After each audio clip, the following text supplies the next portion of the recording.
Mm-hmm. Okay, well, good morning. I guess I'm having to do the talking now because my daughter's not here. This is my granddaughter, my very first granddaughter, and she has never known and maybe never will know just how special she is to me. This is Samantha Aiken. And I remember the first time I ever saw her. She was the prettiest thing. She looks a little bit like her daddy, and I never thought I could see anything that I thought was pretty looked like her daddy, but she looked like her daddy, and she was beautiful, the prettiest eyes. It's interesting. She's got blue eyes. Her mom and dad both got brown eyes. She's got blue eyes like her great grandmother had. She was a beautiful baby, and I was so excited the first time. But we're not going to talk about that. I could, but I don't know if anybody'd be interested. But there's a few things that I want to talk about Samantha. Uh, Samantha, do you mind telling us about your recent surgeries and why you had that? I got hurt playing volleyball. Okay, but how did you get hurt? You just started hurting. Well, I played for a long time, 12 years, and then I went open for a block. And then when I planted, I tore my labrum in both my hips. What? Yeah, from your chin.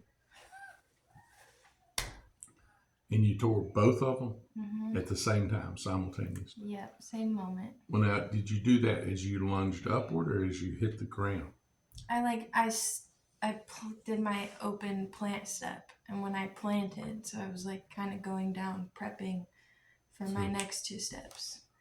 and did you collapse right then I when it didn't happened? I didn't fall. I just opened and it snapped, and then I kept playing that rally, and then after that point was over, I walked to the sideline and I was in tears. And my coach wasn't there that game as the assistant coach, and I was like, I'm out for the count. And then I tried to go back in later that game, You couldn't. and I couldn't. She wouldn't let me. Okay, and tell me what they did in the surgery. Well, my first one on the right hip, they reshaped the bone, and then they Now, which bone? The socket bone? yeah, the joint wasn't a ball, so they had to fix that. So your ball joint wasn't a ball. Yeah, it was round on one side and straight on the other side. So if they didn't do that, I'm at risk for re-tearing it. So they reshaped it and made it a ball so that it fits in the joint properly. So instead of a ball, you had a little dart in there or something. I guess. And then they reattached the labrum. And then in the left hip, they did the same thing. But then they found, I was missing cartilage. So it was just bone on bone. Mm. So they had to I thought they found a fracture, but they had to do a microfracture procedure where they poke a bunch of holes in the bone and make it cartilage. So I have new cartilage forming right now. And you can't put any weight on your left leg right now, right? Yeah. The right one has been done and it's healed. Well, it takes a year to heal. So it's not fully healed yet. And But it you hurts. can walk on it. It hurts worse now because I've been putting all of my weight on that for the last 2 weeks. But now I have 4 more weeks of non-weight bearing. Well, thank you for getting up because she stays in her bedroom most of the time. But thank you for getting up and coming and doing this with me today. Mm-hmm. She will never know how special she is to her granddaddy. Her granddaddy just thinks and her grandma thought the same thing. Grandma, she loved her a little bit. What? A lot? You think grandma loved you a lot? Mm-hmm. But I want to tell some stories. There's one story she told me I couldn't tell. It doesn't need to go on the internet. And let me tell you, I will tell you this much. She did write me a letter of apology. And had I not found that letter one day, I didn't remember the incident until I got the letter. So I've saved that letter so I can maybe blackmail her or something. I don't when she has kids of her own. But anyway, there's one occasion I want to share with Samantha and with anyone that will watch it. In the beginning, I told you about corny stories and sappy stuff, and That's what my dad would call it. He thought I could be sappy at times. And this is one because it's about one of my grandkids, and so I like telling stories about my grandkids. This one, the first one, they had moved to Arizona. No, they were in Kentucky still. They were in Kentucky, and we lived in Georgia. And they would come and spend a week, sometimes 2 weeks with us. And Grandma and Granddaddy, they loved it. They loved those little ones under feet. And I had a riding lawnmower, and my lawn was a lot of. I lived on the side of a hill.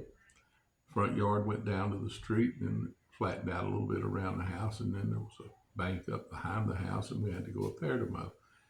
And I was mowing, and her aunt Holly lived right next door to us at the time, so I would mow their yard too.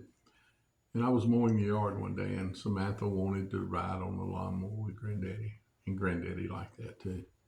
But as we rode, Samantha got heavier and heavier and heavier, and I'm holding her with my left arm and driving, and I'm Samantha, and I realized she'd gone to sleep on that lawnmower, just and she's sleeping.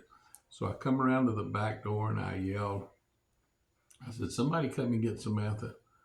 And we stopped, and before they came out, I guess my yelling and so forth woke her up. Well, no, she wasn't going to get off. She wanted to stay with Granddaddy. She wanted to mow the yard.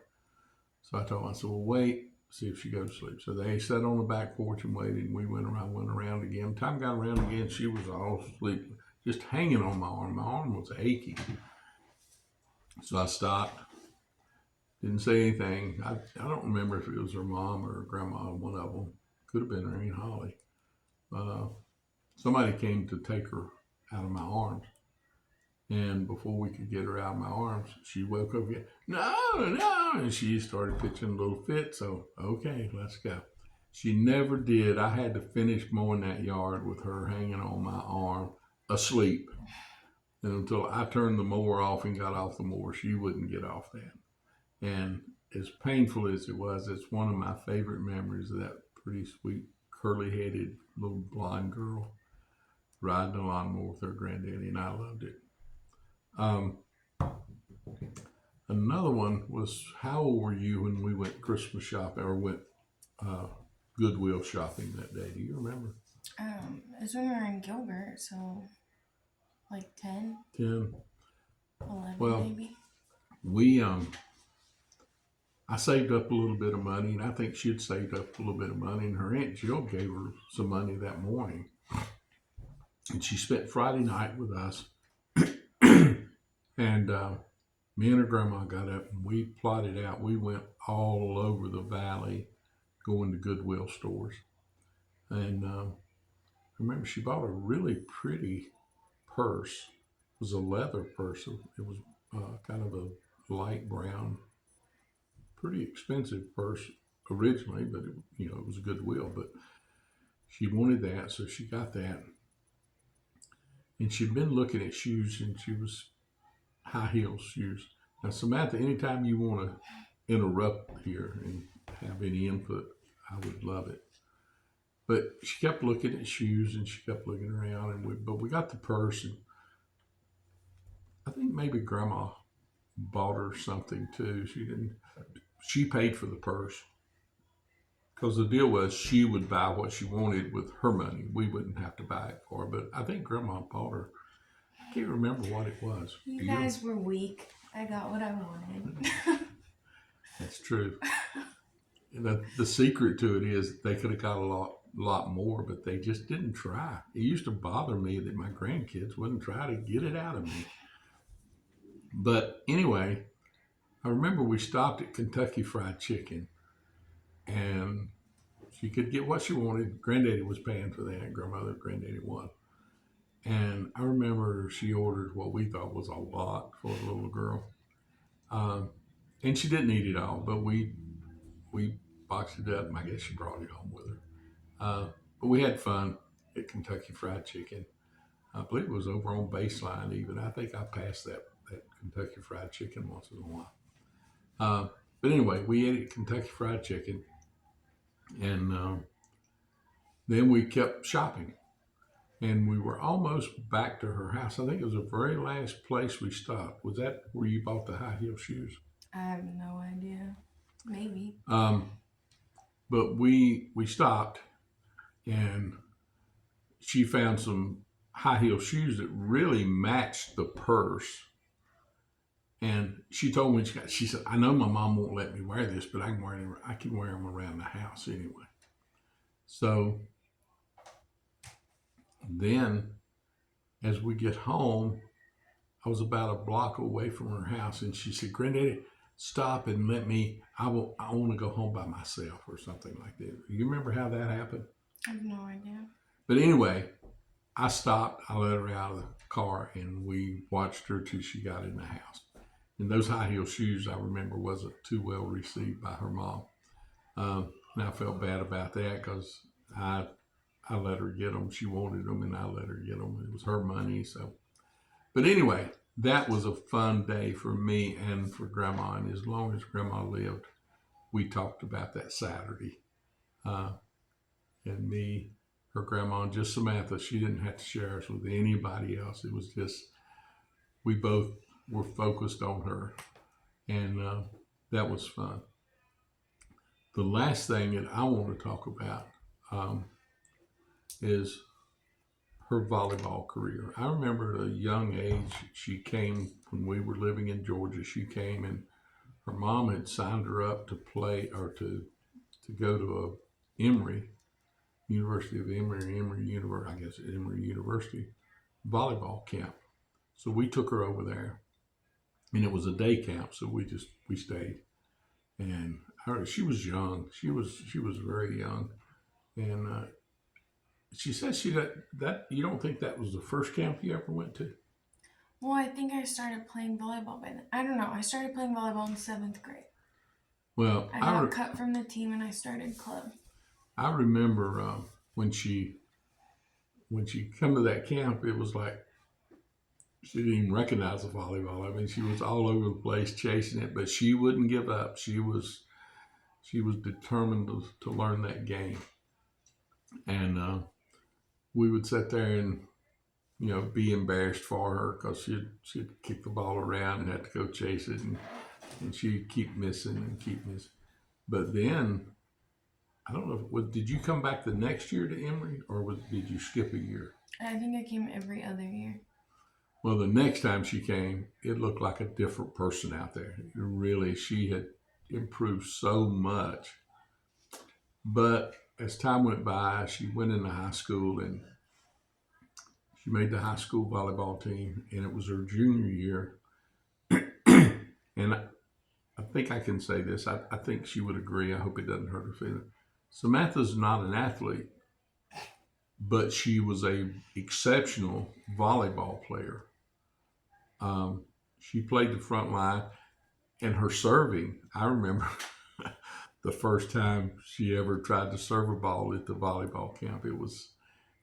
She looked like her granddaddy. That she was that bad, and I never was a volleyball player. I could play the front line, but I never could serve in volleyball. But anyway, she was an exceptional server. And this particular night that is just imprinted on my mind, I was so proud of her, so pleased with her accomplishments that night. I don't know that she missed a single spike. I mean, she hit that ball. You had a couple of aces. Isn't that what you call when you score on the serve? Mm-hmm. And she had a couple of times, even on the serve. I mean, she would just drill that ball back at the girls. And I remember they had one player on the team that it looked like toward the end of the game, she was the only one that was willing to get in front of one of Samantha's spikes. And come to find out, she was just a freshman. But she would drill that ball. And I mean, I think she got better sets and maybe more sets that night than I'd ever seen her in a game. And she didn't waste a single one of them. I mean, she just dominated that game. And I wanted to stand up in the bleachers and say, "That's my granddaughter there," but my wife told me I couldn't do that. And her mom wouldn't let me do that either. And her dad. It never stopped my dad. He was always yelling something. But it was, I want Samantha to know more than anybody, but I want everybody to know that I love this young lady sitting here beside me more than words can express. Um, so many memories. I remember that first time we drove up to see her. We weren't there when she was born, but as soon as we found out her mom was in the hospital, when I got off of work that day, we packed up. We even packed up Louis Gerard. Louis was what year were you born in? 2002. 2003. Three. So Louis was less than 3 years old, and we loaded him up because her grandma babysat him too. And when we started babysitting the Gerard kids, it was like they just gave them to us. They didn't care what we did with them. So we were going to Kentucky, so take him with you. So we took off and went up there, and I remember that pretty little white-headed baby. Didn't have much white hair, but a little bit of white hair. And because your mom had spiked a fever or something, you were in intensive care, right? You and KJ both were born in intensive, or were put in Something was wrong with me. Yeah, we know what it is now. We didn't at the time. No, I don't think anything was wrong with her, but they put for precautionary reasons she was in intensive care, and I remember we went down there, and Grandma was she was gonna handle that baby as much as they would let her, and I remember a nurse in the intensive care. She took Louis, and she went over in a rocking chair and just rocked Louis and had the most fun with him while Grandma was playing with our firstborn granddaughter. And Samantha, your granddaddy and your grandma loved you, and I love you so much. And I'm glad we got to do this. And I don't want this to be the only grandchild I do this with. I'd love to do it with all of them. And I didn't think about this morning.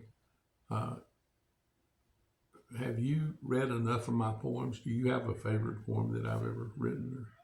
I have no idea. So she don't read. I read, just not poems.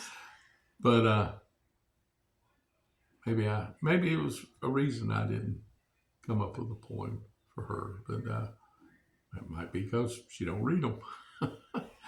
But I love her so much, and I love her brothers, and I love her cousins too.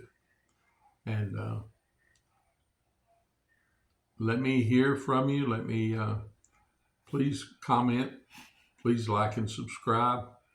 And she can probably say this stuff better than me, but I don't. You said it right. Oh, okay. I told him the other night to describe and to shred, but don't shred anything, okay? But do support it. I appreciate it. I appreciate every. I'm not sure when this is going to air, but I do appreciate all the support that we're getting out there. It seems to be catching on and doing okay.